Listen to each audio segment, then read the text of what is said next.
ফেরাউনের লোকদেরকে পানি চিনে চিনে চিপে চিপে মারতে লাগলো। তাহলে ইমাম যদি সহিহ হয়, সঠিক ইমাম পাক হয়, তাহলে আল্লাহ পাকের রাস্তা তৈরি করে দেন।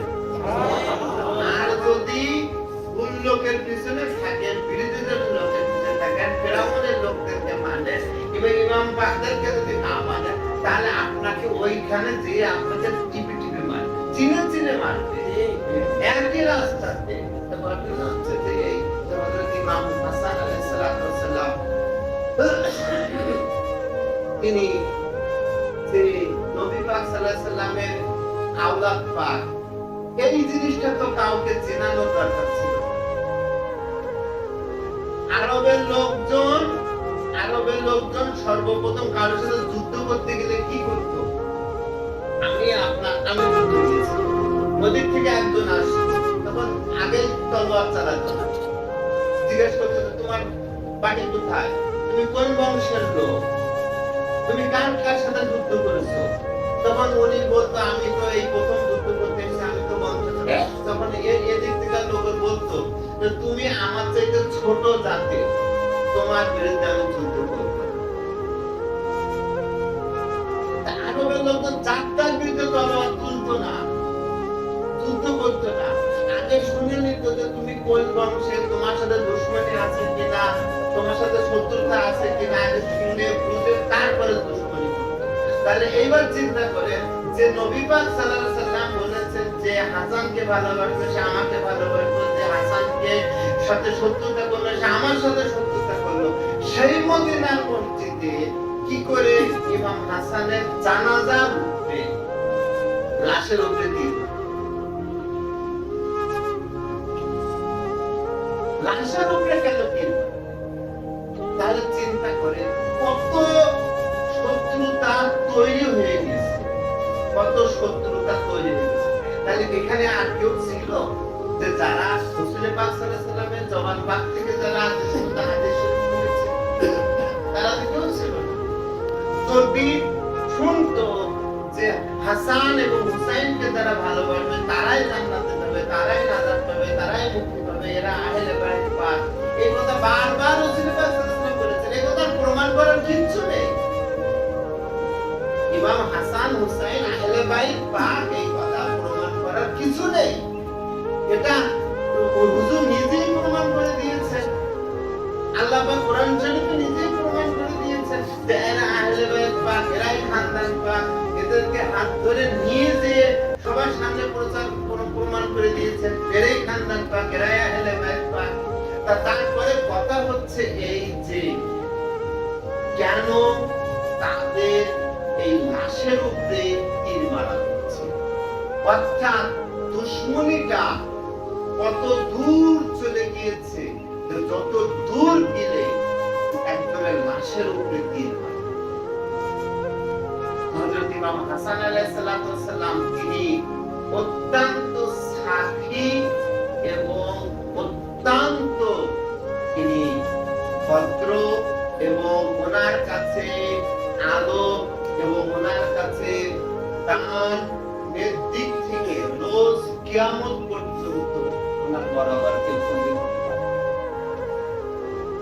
হযরত ইমাম হাসান আলাইহিস সালাম তিনি হচ্ছে আপনার যে সময় ওনার সময়টা খুব খারাপ ছিল, এমন খারাপ ছিল বলার মতো না, যে সময় আপনার সমস্ত মানুষ কয়টা পয়সার জন্য মুয়াবিয়ার সাথে কয়টা পয়সার লোক, সেই সময় কয়টা পয়সার জন্য মানুষ মেম্বারে দাঁড়িয়ে আহলে বাইত পাক এবং মাওলানা আলী আলাইহিস সালাম তাদের নাম পাকের উপরে দাঁড়িয়ে কয়টা পয়সার জন্য,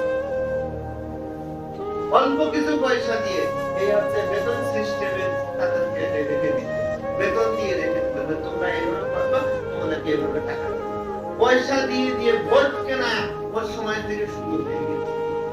তো তিনি দেখলেন যে কোথায় দাঁড়িয়েছে, কাদের সাথে কি করবে, তো সবাই তো পয়সা নিয়ে সবাই তো ওইদিকে চলে যাচ্ছে।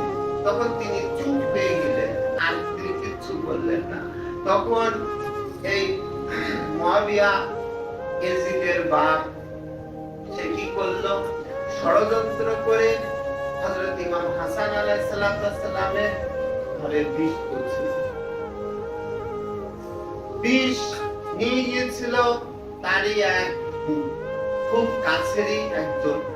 সে কি করলো, হযরত ইমাম হাসান আলাইহিস সালাম উনি ঘুমিয়েছিলেন, উনি হচ্ছেন সেই ঘুমের ভিতরে ওনার ঘরের মধ্যে যে পানির পাত্রের ভিতরে বিষটা রেখে চলে আসে।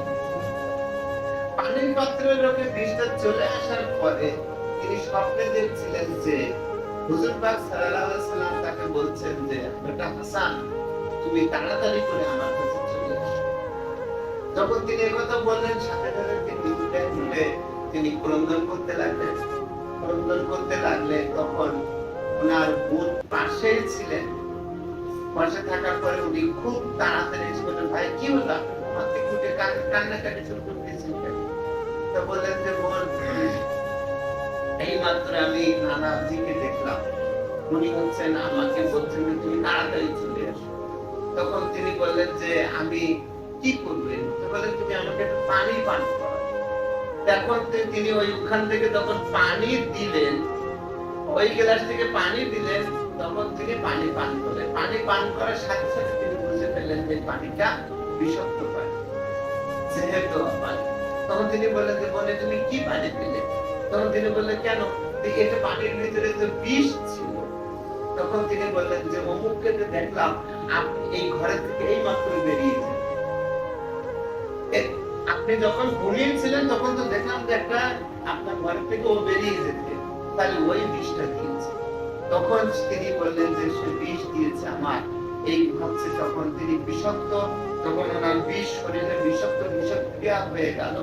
তখন হচ্ছে ওনার সামনে যে সময় পাত্র রাখা হয়েছিল, সেই পাত্রে উনি যে সময় বমি করতেন, পেছন থেকে যে সময় বিষক্রিয়া সৃষ্টি হয়ে যেত, তখন হযরত ইমাম হাসান আলাইহিস সালাম কলিজা মোবারক ছিঁড়ে টুকরো টুকরো হয়ে বেরিয়ে আসে।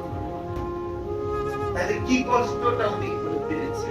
তখন ওনাকে দেখা গেল যে ওনার কলিজা মোবারক প্রায় 72 টুকরা হয়ে চলে এসেছে।